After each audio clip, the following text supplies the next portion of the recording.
Bonjour, eh bien écoutez, aujourd'hui ça va être l'occasion de faire la dernière des vidéos de cette série.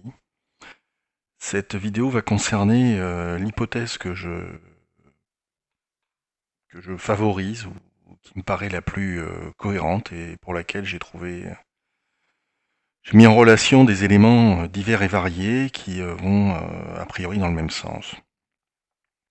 Cette hypothèse, je l'appelle l'hypothèse Atalaya.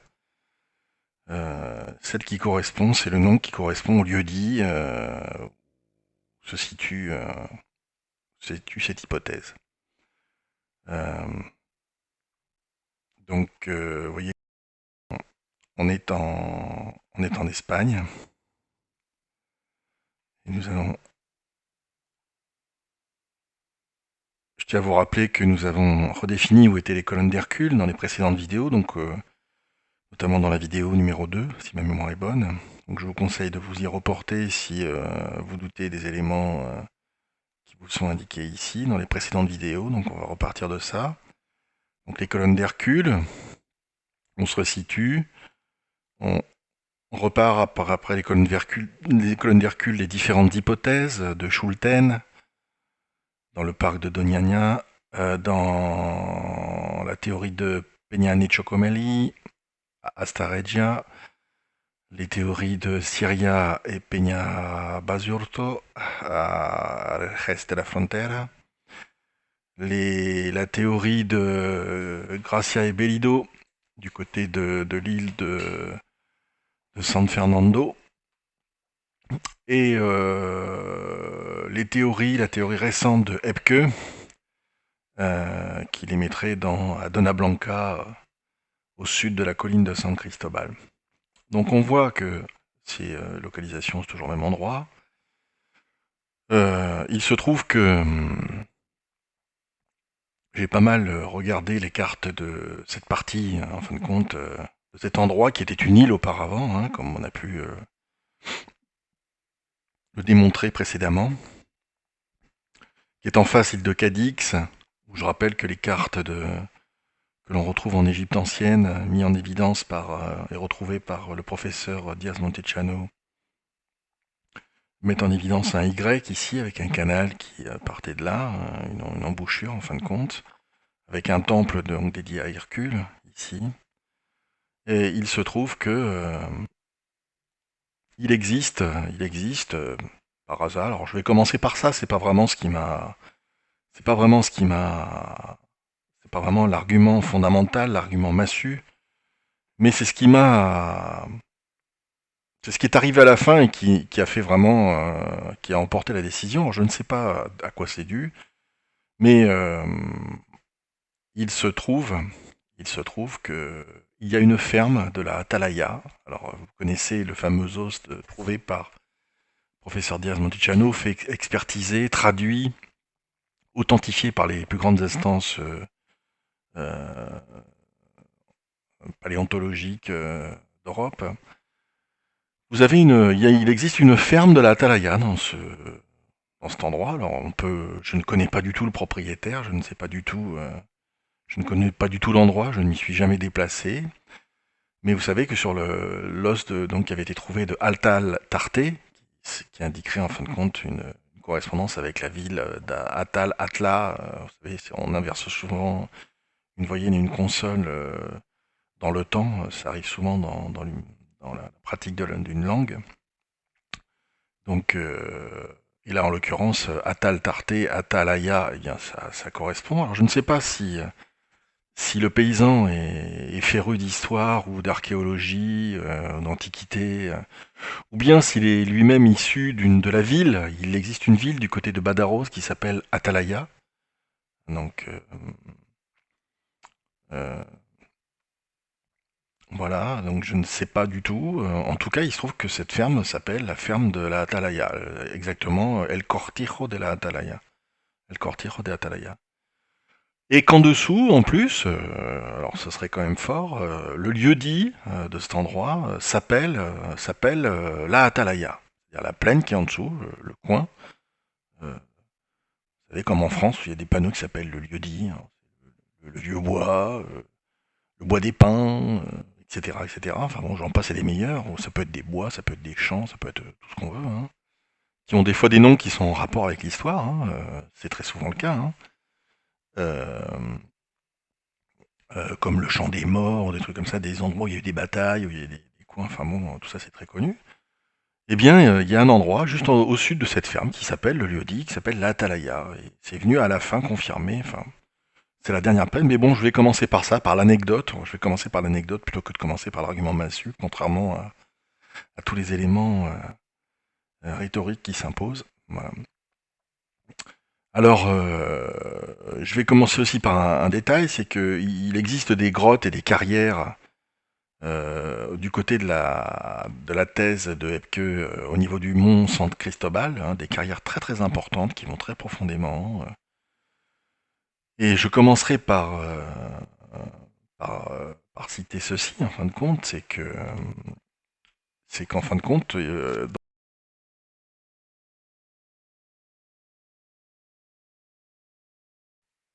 c'est que le- comment dire, la ville d'Atlantis aurait été bâtie grâce aux pierres qui auraient été, en fin de compte, extraites de sous l'extérieur de la ville. Et c'est ce qui est indiqué dans le texte de Platon que je vais vous lire.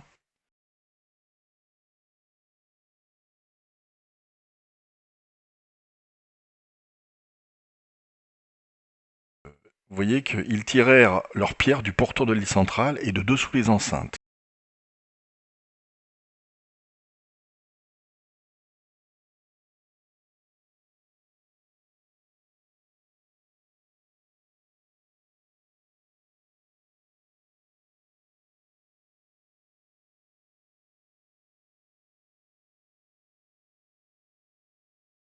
Vous voyez donc que si ces grottes sont ici, et c'est bien sur le pourtour de l'île qui existait à l'époque, et que c'est à partir de ces grottes qui ont été creusées, qu'on a extrait ce qui a permis de construire la ville d'Atlantis qui n'était pas loin, et qui en plus pourrait être reliée par un canal qui existe toujours, si c'est le même, à quelques centaines de mètres de cet endroit-là.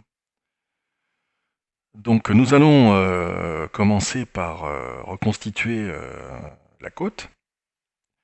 Et pour ça, nous allons utiliser un moyen que nous n'avons pas encore utilisé. Alors nous avons reconstitué la côte dans des documents précédents, hein, que je vais vous les remettre, hein. Je vais vous refaire le petit rapidement. Donc vous voyez celui-ci qui était issu de l'université de Séville, des Cadix, avec, je ne vais pas répéter les noms des chercheurs qui l'ont réalisé, mais ce qui m'a permis de réaliser un profil de côte ancien qui correspond à celui-ci. Vous voyez, ça correspond globalement à cela. Et puis, ensuite, il y avait aussi non, pas ça. Donc ensuite, ce qui m'a un petit peu, qui a un petit peu changé la donne, c'est que je vais enlever ça. Ce qui a un petit peu changé la donne, c'est que le professeur Diaz Montechano, dans un écrit que j'ai retrouvé, qui date de début des années 2010, c'est en 2011, il y a eu des plongées qui ont été faites par des plongeurs, c'est le cas de le dire, ici, dans cette zone-là. Donc, cette zone de plongée qui est comprise entre 5 et 20 mètres de profondeur, qui se trouve en face de la ville de Rota et Chipiona, qui est ici. Et ces plongeurs ont retrouvé, à peu près en face, Chipiona. Je ne sais pas exactement où c'est, puisque je n'y étais pas présent. En tout cas, c'est le contenu de l'article fait par le professeur Diaz Montechano. C'est un document dans lequel il énonce les principes de début d'une recherche approfondie liée à cette découverte. Et il en profite pour mettre en évidence, donc, dans cette zone de recherche qui est comprise, les découvertes. Et les découvertes qui justifient le début de ces recherches, de ce projet, qui est fait dans le cadre d'une association archéologique. Eh bien, ce qui a été découvert, c'est un pavé de granit. Donc un pavé de granit, autant vous dire, il n'y a pas de granit à cet endroit-là de la mer. Les côtes ne sont pas granitiques du tout. Et c'est un pavé de granit qui est d'origine donc exogène, donc qui est extérieur à cet endroit-là. Donc il a forcément été amené. Et ce pavé, vu sa configuration, il a forcément été taillé. C'est-à-dire que la nature ne fait pas ce genre de pavé naturellement. C'est impossible. La nature fait des galets quand elle roule les pierres dans un torrent ou sur une plage. Elle fait des galets plus ou moins ronds, plus ou moins oblongs, mais elle ne fait pas des pierres avec des angles droits, strictement droits, et de façon en plus parallélépipédique. Et donc ce pavé a été trouvé entre 7 mètres et 11 mètres de profondeur. J'en ai même une photo qui figure dans le document du professeur Diaz Montechano, avec la légende qui va avec.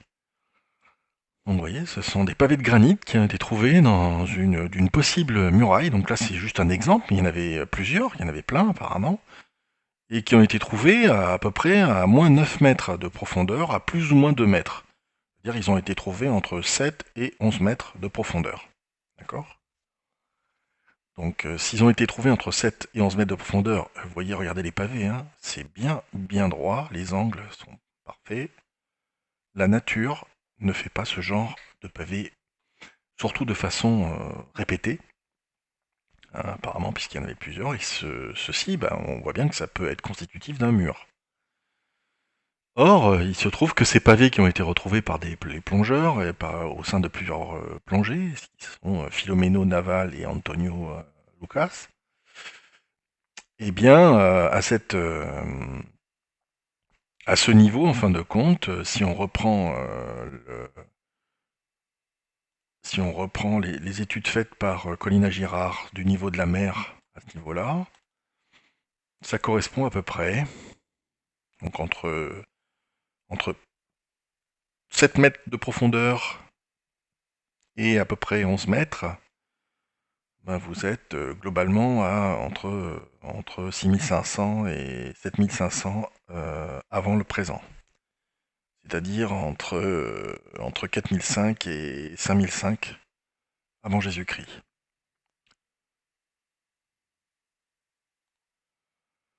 Alors, qu'est-ce que j'ai fait à partir de là? Donc, on retrouve un pavé qui serait issu d'une muraille à partir de entre 7 et 11 mètres.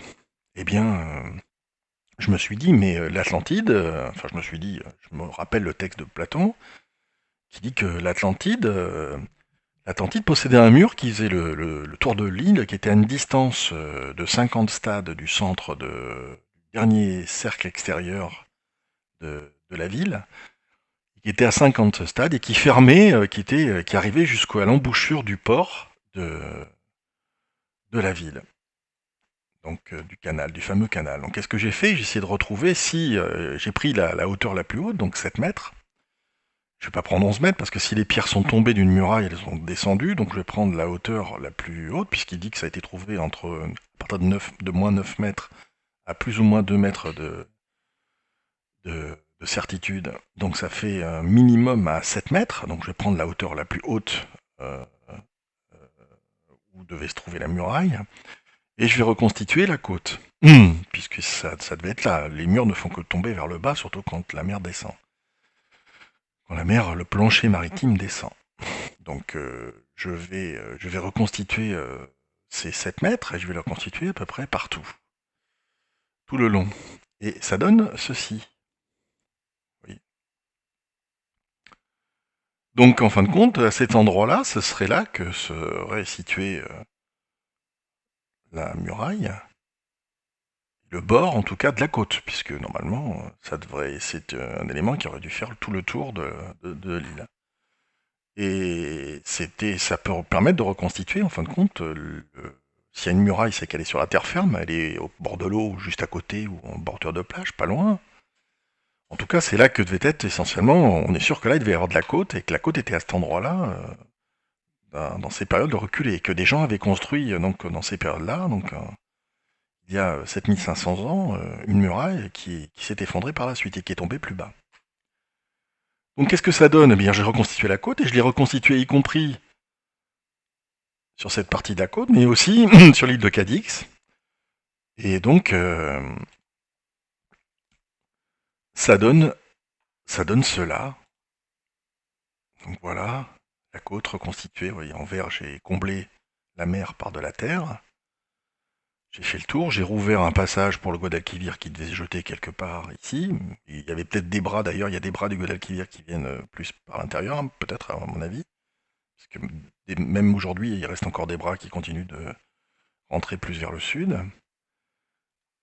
Et donc ça donne ces traits de côte antiques.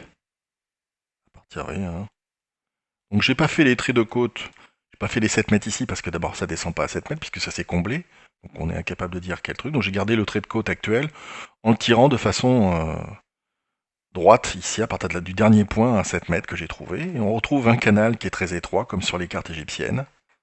On retrouve une île de Cadix qui est beaucoup plus étendue. On retrouve ici un détroit qui est beaucoup plus large et qui descend beaucoup plus au sud avec ici, si on doit réafficher les colonnes d'Hercule, vous voyez que le temple est juste en sortie du canal. Ici, en face de ces colonnes, ici, il a été retrouvé par les équipes du professeur Diaz Montecano, et c'est présent dans un des documentaires qu'il a produit, des ancres maritimes antiques. Donc les gens devaient mouiller de ce côté-là, hein, voilà. Donc voilà pour le pavé, la muraille, la côte, puisque la muraille devait encercler l'île qui devait exister. Ici, bah, c'est les anciennes, c'est à peu près approximativement ici que devaient passer des canaux qui devaient faire le tour de l'île, hein, tel que ça a été fait. D'ailleurs, il y a beaucoup de gens qui ont fait des approximations. Il y a encore des canaux d'ailleurs qui partent dans ce sens-là, qui font le tour, qui se rejoignent, etc. Donc j'ai essayé de faire une, un contournement précis, le plus précis possible, même s'il reste malgré tout approximatif de l'île. Et donc, eh bien, on a ici le détail de l'île submergée de Yuspania qu'on retrouve sur les cartes égyptiennes. Et comme vous allez pouvoir le voir, en prenant en compte les canaux ici qui auraient fermé l'île, qui l'auraient détaché de cette partie du continent, ici le détroit du, euh, du, du, du Guadalete, et ici le détroit du Rio Guadalquivir. Ici, cette pointe pouvait peut-être descendre un petit peu plus, je ne sais pas. Enfin, en tout cas, à 7 mètres, ça donne cette côte. À 7 mètres de profondeur, là, on été retrouvés les pierres d'une possible muraille. Et on a une île, en fin de compte, qui est assez homogène. Et donc Platon nous dit que l'île Atlantide est au centre de l'île. Donc on va voir ça sur les cartes. Si on reprend les cartes égyptiennes, par rapport à la configuration qu'on a maintenant de l'île de Cadix et autres, eh bien on voit que tout ça, ça semble extrêmement cohérent. Vous voyez ici, il y a la pointe du Puerto Santa Maria, ici. Vous avez sûrement les canaux qui font le tour, c'est les canaux qui font encore le tour aujourd'hui, à peu près, à quelque chose près. Ils sont plus ou moins coupés, il y en a qui sont temporaires et d'autres qui sont définitifs. Il y a des canaux très importants dans cette partie-là, dans la plaine qui longe notamment Jerez de la Frontera. Et vous voyez donc les parties avec l'avancée ici, là où vous avez le golfe du Guadalete. Vous voyez, on retrouve ici le canal qui est ici. Et cette île qui semble un petit peu oblongue, on n'a pas la partie à gauche, comment elle est située. Donc là, vous avez un canal qui partirait de ce côté-là, qui arriverait, avec toujours deux petites lagunes au-dessus. Voilà, bon, hein, tout ça entouré d'eau. Alors si on prend une autre carte, eh bien cette carte, vous voyez que ça donne quelque chose à peu près d'identique. On retrouve l'île de Cadix, on retrouve donc le continent, on retrouve cette île détachée, les deux lagunes, un canal qui partirait du centre, du milieu, et une pointe à Puerto Santa Maria. Donc la configuration reste la même, en prenant ces 7 mètres. Si maintenant on y rajoute les collines qu'on connaît, donc vous voyez que ici on passe à travers les collines pour enfermer l'île. Donc, Platon nous dit, du côté de la mer s'étendait par le milieu de l'île entière une plaine qui passe pour avoir été la plus fertile.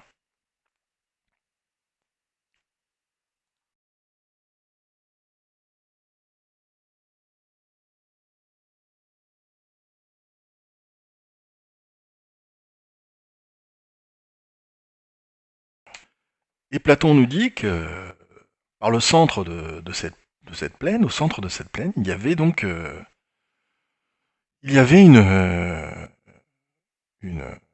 une ville, en fin de compte, qui était au centre de cette plaine, donc ici, une grande plaine ici, là, hein, et qu'au centre de cette plaine, eh bien, il y avait une ville qui, en fin de compte, était reliée par un canal à la mer, euh, qui par son cercle extérieur était reliée à la mer par un canal de 50 stades. Et tout autour de cette île, ben, il y avait une enceinte qui faisait le tour, qui rejoignait le port principal de l'île. Donc ça correspond exactement à la configuration que décrit Platon. Je vais enlever les altitudes. Alors, il disait aussi que au centre de cette plaine était entourée en son centre par des montagnes médiocres. Alors, on va essayer de voir les montagnes médiocres par des montagnes de médiocre altitude. Alors, vous voyez qu'ici, tout ce qui entoure les points culminants, c'est 68 mètres, 57 mètres, 62 mètres, 77 mètres, 62 mètres, et tout le reste, c'est autour de 50 mètres. Alors 50 mètres, c'est un immeuble de 20 étages maximum, c'est-à-dire les immeubles qu'on a dans nos cités. Un immeuble moyen de- ou assez élevé de nos cités en France. Ça n'a rien de... Ce n'est pas une montagne, ce sont vraiment des collines très très basses. Vous voyez, un immeuble, la hauteur d'un immeuble, pas très élevé. Donc vous voyez qu'ici, au centre de cette plaine, il va y avoir, je vous remets la ferme de l'Atalaya, le lieu dit, il va y avoir il va y avoir une cité qui sera à 50 stades de la mer. Alors est-ce que ici c'est à 50 stades? Par où ça devrait aller? Comment ai-je cherché tout ça? On va repartir un petit peu quand même des zones qui seraient favorables. Est-ce que tout ça, ça colle? Est-ce que par ici, entouré de ces montagnes médiocres, il pourrait y avoir du côté de la ferme de la Atalaya une ville? En fin de compte, eh bien, on va le voir. On va refaire un petit peu les zones qu'on a déjà fait. Donc, on a vu que le fameux tsunami de 218, qui n'était pas suffisamment, enfin, qui n'était pas le plus important qu'il y ait pu avoir dans cette région, on a pu monter dans des run-up, c'est-à-dire des submersions qui sont rentrées juste de 12 à 17 km dans les terres. Donc, en plus de ceci, donc il faut que la zone ait été submergée pour qu'il y ait eu un cataclysme de l'importance que décrit Platon. Et en plus, dans les textes de Platon, il faut que la zone soit submergée au-delà de 10 km, puisque 50 stades, c'est à peu près 10 km, c'est 9000, entre 9300 et ça dépend la mesure du stade que l'on prend, mais 50 stades, c'est entre 9 et 10 km, et il faut donc que la ville soit à 10 km, à 9-10 km du port principal, du canal principal qu'on a vu sur les cartes égyptiennes, pour que ça puisse coller. Et la ville, elle, fait une taille globalement, avec ses trois anneaux concentriques, une taille maximale de à peu près, ça fait entre 4,5 et 5 km, pareil, suivant les mesures de stade que l'on prend. Voilà. C'est à peu près 5 km, on va dire, hein. Donc ça veut dire que il faut que la submersion ait été entre 12 et 17 et que la zone de localisation de la ville soit entre 10 et 15. Donc si on fait les deux, ben, vous avez une zone possible par rapport au centre, au cœur de la côte de 10 km. Donc ça fait ceci, ces zones vertes. Et la zone de submersion maximale est entre 12 et 17, ce qui donne donc 12 et 17, c'est-à-dire que maximum ça a été, au minimum ça a été jusqu'à 12 ici, et au maxi à 17. Vous voyez? Eh bien écoutez, donc là déjà, les deux zones sont cohérentes. On y reviendra plus tard. Maintenant, il faut aussi s'attaquer à quelque chose d'un petit peu plus, d'un peu moins évident, c'est où était ce fameux canal, puisqu'apparemment on a vu que sur les cartes il devait y avoir un canal. Alors est-ce qu'il y avait un canal? Donc c'est ce que nous allons chercher, et c'est ce que j'ai cherché. Donc qu'est-ce que j'ai fait? J'ai essayé de faire les profils géomorphologiques de cet endroit-là. Et je l'ai fait sur sur toute cette façade en fin de compte, et il se trouve que sur cette façade, quand on fait le profil à partir du bord de la côte d'ici jusqu'ici, puisque la ville serait juste après, on retrouve quelque chose de très troublant. Vous voyez. Alors là, c'est pas encore très probant, on voit quand même des creux qui sont au plus bas à 6 mètres. Vous voyez. Et puis ici, là, on en voit un qui est... Alors ici, le creux, il est pas probant parce qu'ici, ils ont fait un golf. Donc du coup, ça a dû être comblé, nivelé, raboté, etc. Mais quand on avance un peu plus dans la plaine, c'est étonnant, mais on trouve quelque chose... vous voyez, on trouve quelque chose d'une largeur qui fait à peu près plus de presque oui, 500 mètres, hein, parce que si on prend de la pointe d'ici jusque là, c'est 507 mètres, avec un dénivelé de 7 mètres 38. Donc c'est quand même 7 mètres, ça fait beaucoup quand on a que des... ça fait presque ça fait 10% de la hauteur des plus hautes collines, donc c'est quand même déjà pas mal. Quand on continue, est-ce qu'on en trouve d'autres? Bah, on continue à trouver toujours quelque chose qui est creusé, ou du moins par lequel en tout cas aurait pu s'écouler quelque chose. Si je continue, on continue à trouver des éléments, des creux. Alors vous me direz, il y en a partout, il y en a ici, ça c'est plus en hauteur, mais... Hmm. Si je continue, continue de trouver quelque chose. Est-ce que tout ça, ce qu'il faut savoir maintenant, c'est est-ce que tout ça c'est en ligne droite? Parce qu'apparemment c'était quelque chose qui était creusé, donc qui devrait avoir une forme. Et ben, c'est ce que j'ai fait. Donc j'ai mis des points, en fin de compte, sur les éléments. Vous voyez.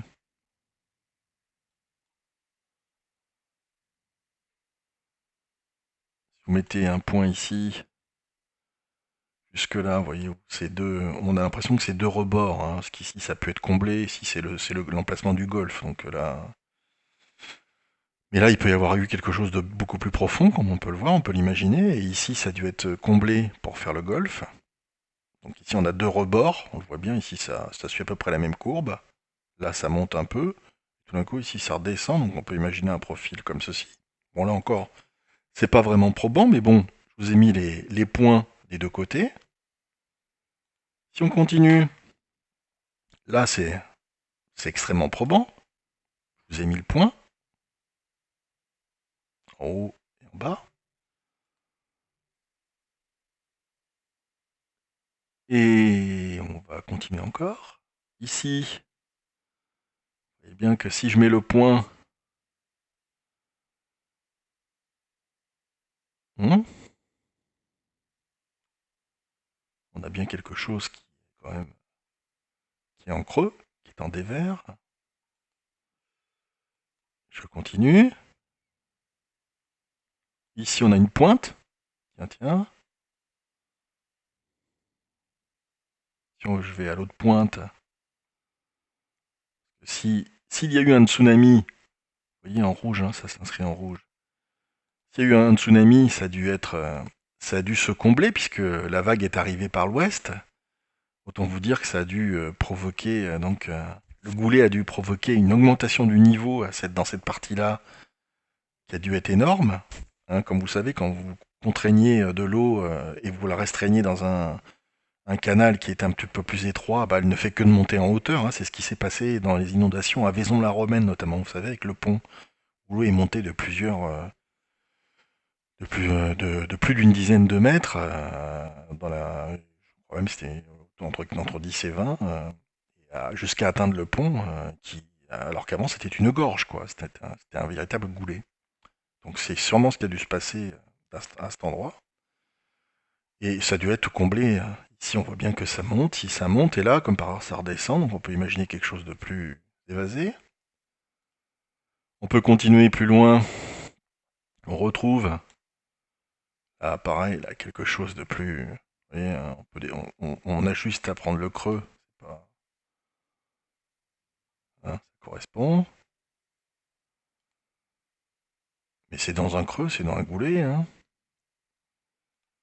Et si on continue, vous voyez qu'ici, vous avez au plus bas quelque chose qui commence à redescendre, puisque les collines, elles vont... c'est un creux ici, et ça redescend, ça monte comme ça ici, et là ça redescend vers la plaine. Donc tout ceci, ça donne donc tous ces points que je vous ai indiqués. Une fois que j'ai des points,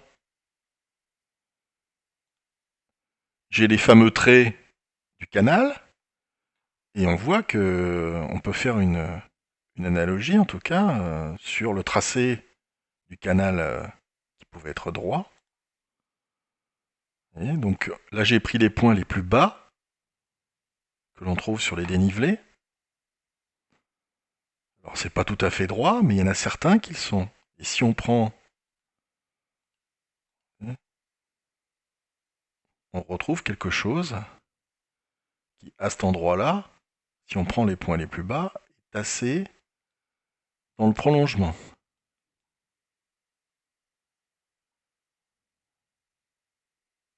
Si donc le canal était donc long de 50 stades, ce qui donne à peu près cette dernière mesure, ici. Donc on est bien à cet endroit-là, à 9 km, 9 km 3 ou 5 exactement. Ça donne, vous voyez, ici, j'ai mis en bleu quelque chose qui reprend même certains points qui sont complètement alignés. Donc là, c'est... Et sur une longue distance, vous voyez, alors ceux-là sont un petit peu plus écartés, et ceux-là sont exactement sur les pointes que je vous ai indiquées dans les différents dénivelés. Mhm. Donc ça, c'est l'écartement du trou, en fin de compte, de la percée maximale. Mais vous avez en plus clair le canal avec sa largeur qui était de 3 plêtres. Alors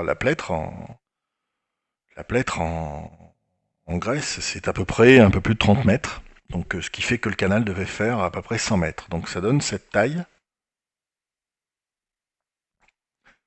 ça donne ce canal. Vous voyez que ce canal, il est bien sur l'axe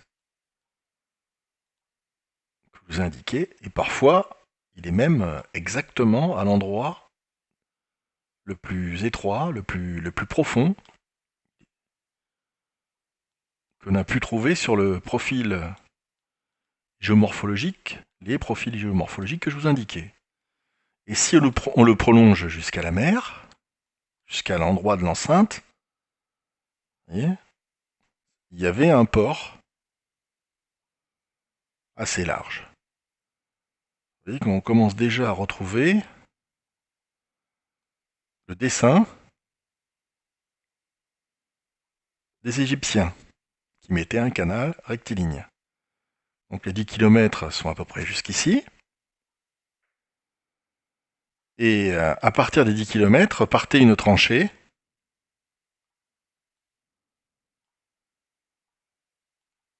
que j'ai recherchée aussi, avec des profils. On retrouve un endroit le plus... Vous voyez, le plus fin, la tranchée, si elle est ici, on prend ça. Vous voyez qu'on est en plein dans le prolongement des autres. Et la tranchée ne faisait qu'un plêtre de large dans la ville. Et elle reliait le centre de l'île, la partie centrale de l'île. Si on prend un autre profil, Vous voyez qu'on est aussi au centre, à quelque chose près. On a quelque chose qui est aussi profond. Alors le problème ici, c'est que vous voyez, là, ça correspond à un canal actuel. Donc est-ce le canal actuel qui indique le creux? Sûrement en partie, mais le canal actuel ne fait pas cette taille. Vous voyez que le canal actuel, c'est ça, cette petite rigole. Vous voyez que ce que je vous ai souligné, cette partie-là. Vous voyez que les canaux actuels sont très étroits, ne peuvent pas justifier. Alors même s'il y a des canaux et des parties de canaux qui se retrouvent sur ce trajet, ça ne peut pas justifier un tel alignement et une telle taille.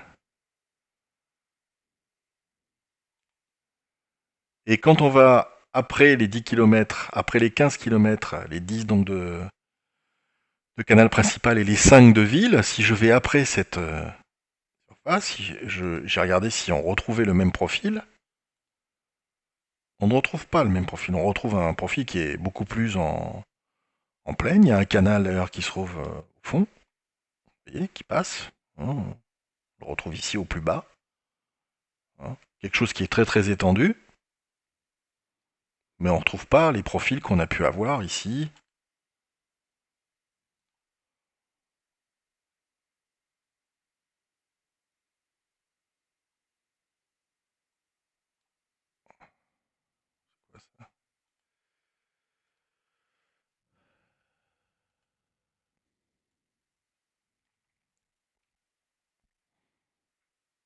On ne trouve pas les profils comme ceci, on ne trouve pas de profil comme cela, on ne retrouve pas de profil encore moins comme ici. C'est bon, en tout cas c'est beaucoup plus large.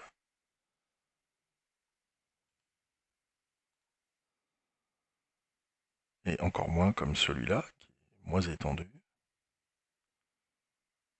Et on peut imaginer qu'il passait ici un canal de 100 mètres. Le canal, à échelle, ça devrait faire ça. Voilà. Et puis on peut imaginer que si les berges devaient tomber à pic, elles se sont peut-être un petit peu tassées, effondrées, et comblées, elles ont comblé le canal. Parce que le canal devait faire, je crois, il devait faire 30 mètres de profondeur, 100 pieds. Donc, à mon avis, 30 mètres de profondeur, 100 pieds, c'est pratiquement la hauteur des collines. La moitié en tout cas. La moitié de la hauteur des collines. Donc, voilà ce que ça peut donner. En tout cas, voilà l'alignement qu'on peut trouver à ce niveau-là, au niveau des creux. Voilà ce qu'on peut imaginer au niveau du canal. On a vu que la forme de l'île correspondait.